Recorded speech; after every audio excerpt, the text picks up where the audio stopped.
ମାନେ ସେ 10ମ ପାସ୍ ହବ ତାକୁ ଭଲ ପାଇବି ଆଉ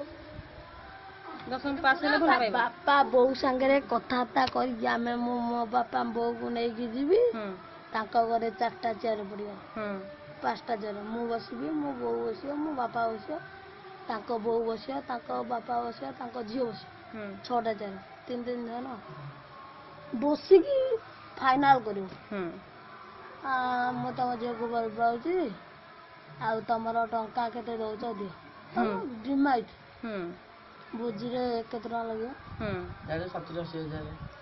1,000 ଲୋକ ପାଇଁ ସେ ଅନୁସାରେ ଲକ୍ଷେ ଟଙ୍କା ଦବ ଆଉ ଫୁଲ ମାଳ ପକେଇ ବାହାଘର କରିଦବା ଆଉ ଝିଅ ଶାଢୀ ପିନ୍ଧିବ ନା ନାଇଁ? ଝିଅ ଶାଢୀ ପିନ୍ଧିବନି ବାହା ହେଲା ପରେ ଆଉ ବ୍ଲାଉଜ ଶାଢୀ ପିନ୍ଧିବ କାଚ ବାଉଜ ସାୟା ସବୁ ପିନ୍ଧିବ ନା ତାପରେ ବାଉଜ ସାୟା ପିନ୍ଧିବ ବ୍ଲାଉଜ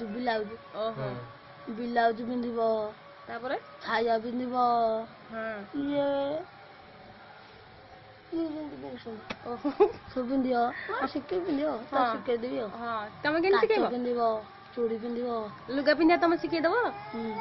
ଆଉ ବ୍ଲାଉଜ କେମିତି ପିନ୍ଧା ହବ ସବୁ ଶିଖେଇଦେବି ବ୍ଲାଉଜ ପିନ୍ଧାବି ତାହେଲେ ଭଲ ଶିଖେଇବା ଛାୟା ପିନ୍ଧେଇଦେବି ଛାୟା ବି ଶିଖେଇଦବ ଚଡ଼ି ତ ପିନ୍ଧା ଆଗରୁ ଶିଖି